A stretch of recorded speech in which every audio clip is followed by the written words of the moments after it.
Ini video memang fully pelancaran satelit dia ni ya. Mantap. Lepas ni internet ataupun jaringan internet di Indonesia semakin pantas. Teknologi maklumat Indonesia ni boleh memantau jaringan-jaringan internet ataupun pembawa-pembawa berita hoax.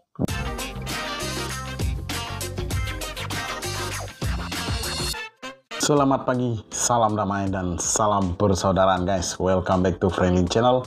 Apa kabar kalian semuanya yang berada di Malaysia, Indonesia dan di seluruh dunia? Aku doakan kalian semuanya sehat selalu, murah rezeki dan dipanjangkan umur. Oke guys, pada video kali ini aku ingin mereaksi satu lagi video yang datangnya dari channel Presiden Joko Widodo yang berjudul peluncuran satelit Republik Indonesia Satria. Ini menarik nih. Ayo kita tonton video dah. Oke guys, seperti kebiasaan kita di akhir video kita akan memberi sedikit ulasan dan pendapat berkenaan dengan video yang aku react hari ini. Apapun jangan lupa memberi dukungan kalian dengan menekan tombol subscribe, like, komen dan share. Oke guys, tanpa membuang waktu, ayo kita tonton video ini bersama-sama pelancaran dah seperti mana. Oke guys, ayo kita mulakan reaction kita dengan hitungan 1, 2, 3. 8, 7, 6, 5, 4, 3, 2, 1, ignition, and liftoff. Go Falcon, go PSF. Ini video memang fully pelancaran satelit dia ni ya. Memang tak ada informasi sangat. Memang full dia punya video dari dia berlepas sampai ke atas.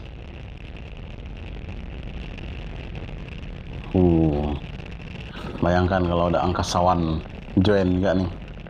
That incredible view means that Falcon 9 has successfully lifted off from pad 40. And right now we are throttling down to prepare for max Q in about 30 seconds. As you may have heard us explain before, this is the period of highest aerodynamic pressure on the vehicle. Ada agak penerangan dari That's because at this point we're seeing the greatest difference in dynamic pressure, which is increasing with the rocket's speed, and ambient static pressure, which is decreasing as we move up through the Earth's atmosphere. Vehicle is supersonic. With that call out, we know that Falcon 9 is moving faster than the speed of sound.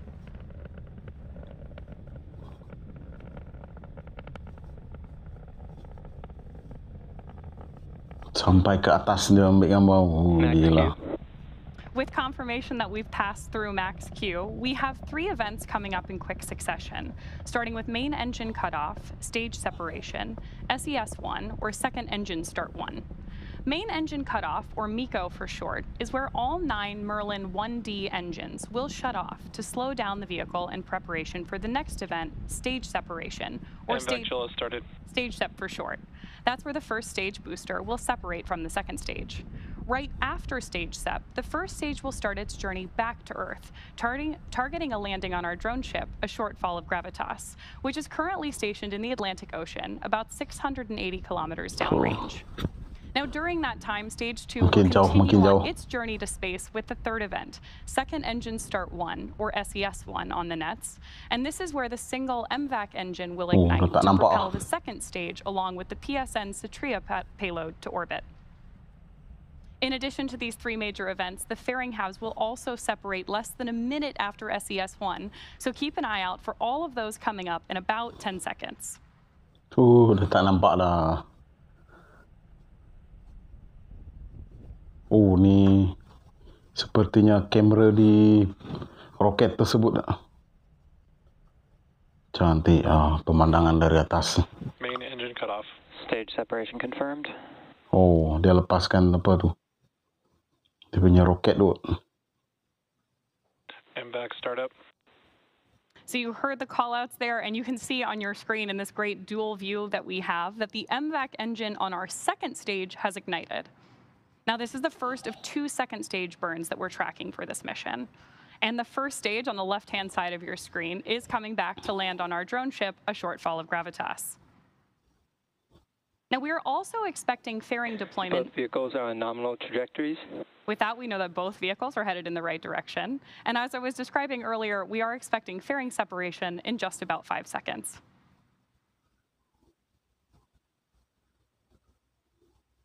Ada orang, tak ada orang dalam.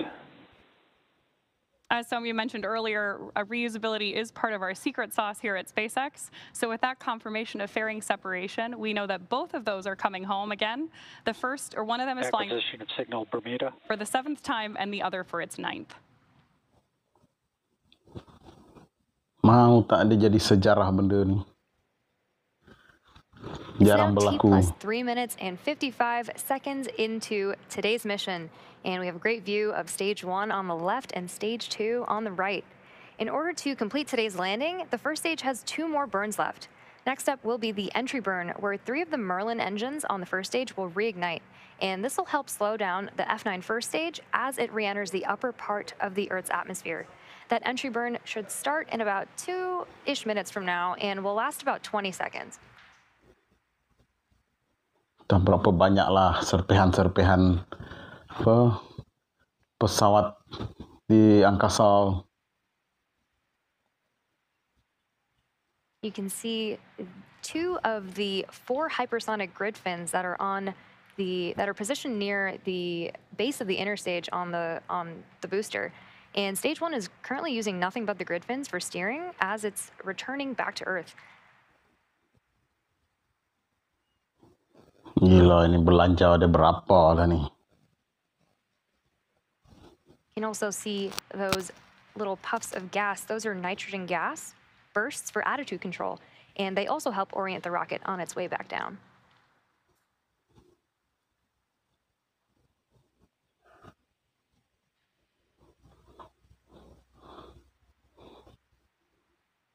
Memang sejarah tercipta lah buat Indonesia meluncurkan satelit yang diberi nama Satria 1, tidak saya. And some really awesome views of planet Earth behind stage 2. Sebelum-belum ni mungkin ada, tapi again, that entry burn on the yang first ni stage memang coming up in about terbaru lah. a minute.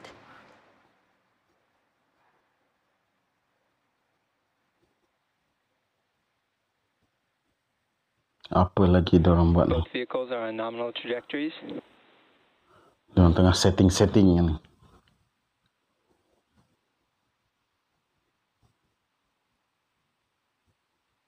Memang cantik lah pemandangan dari angkasa.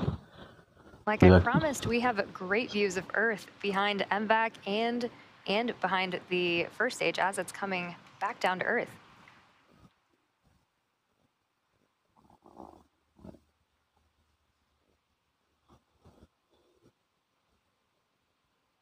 Macam mana agaknya keadaan di atas sana?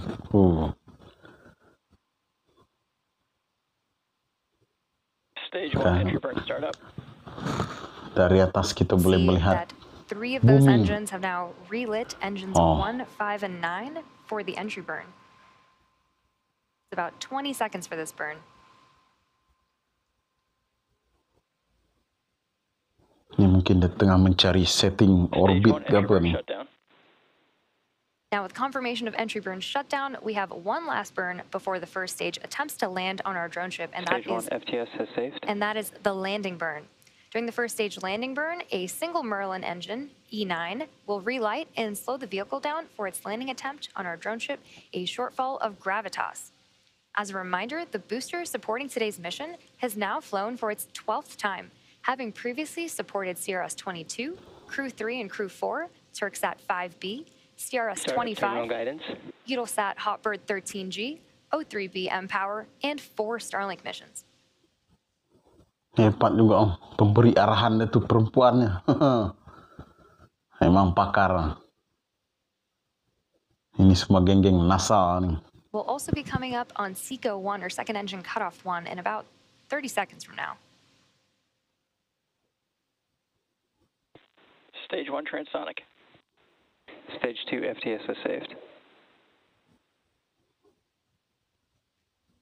You can see that MVAC continuing to glow bright orange until SECO 1.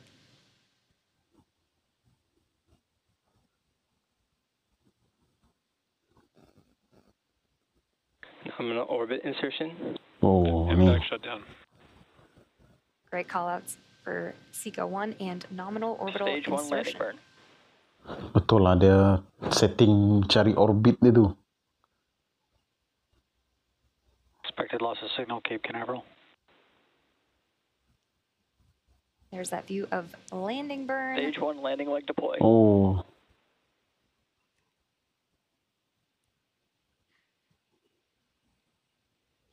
Mana dia landing ni? And a great view of landing. This landing marks the 12th successful landing for this particular booster and marks our 201st overall successful recovery of an orbital class rocket. In addition to landing with confirmation of successful second engine cutoff and good orbit, we are going into a coast phase up until the second relight of our MVAC engine on the second stage, which will be followed by payload deploy. Till then, sit tight and we'll see you back here at the T+27 minute mark. Mantap guys. Oke guys, itulah tadi video kita yang berjudul peluncuran satelit Republik Indonesia Satria, yang datangnya dari channel Joko Widodo. Oke guys, walaupun video itu tadi cuma beraudio kan, suara-suara arahan dari pihak NASA kepada pembawa dia punya roket tadi, tapi aku pun berpeluh gak tengok, sebab situasi macam tu memang kalau boleh memang 100% kena betul dan tidak ada kesilapan walaupun sedikit. Dia orang memang cukup pakar lah. Itu memang kerja dia orang lah. Apapun tahniah buat Indonesia sebab telah membawa satu lagi kemajuan terhadap Indonesia dan seluruh rakyat dia apabila ianya meluncurkan satelit baru yang diberi nama Satria. Mantap. Lepas ni internet ataupun jaringan internet di Indonesia semakin pantas dan pastinya pihak-pihak teknologi maklumat Indonesia ni boleh memantau jaringan-jaringan internet ataupun pembawa-pembawa berita hoax di Indonesia. Itu penting dah. Apapun, semoga kurangkanlah mendengar atau membicarakan tentang berita-berita hoax. Mengarut semuanya, tidak membawa erti, lagi membawa kepada pertelingkahan lagi adalah. Jadi diharap pandai-pandailah menilai berita-berita ataupun informasi-informasi yang disebarkan di laman-laman sosial nih. Pandai-pandai kita lah. Oke guys, setelah peluncuran satelit baru Indonesia yang diberi nama Satria, moga-moga di satu hari yang mendatang ataupun bila-bila masalah, moga-moga adalah nanti di kalangan warga Indonesia yang berjaya ataupun menjadi seorang astronot angkasawan yang boleh bisa pergi dekat bulan ke ataupun stesen angkasa ke, itu dah cukup membanggakan. Moga-moga satu hari nanti ada juga di kalangan orang-orang Indonesia yang pakar-pakar boleh pergi ke angkasa. Oke guys, apapun itu saja video kita pada kali ini. Jangan lupa teruskan kehidupan seharian Anda dengan penuh gembira dan bersenang-senang. Lupakan masalah terlebih dahulu. Kita enjoy dulu. Oke guys, apapun teruskan mengeratkan tali persaudaraan antara kita. Akhir kata, salam sayang buat warga Malaysia, Indonesia dan di seluruh dunia. Salam damai, lansar tarik gas. Baby, you give me ice and fire. You're giving me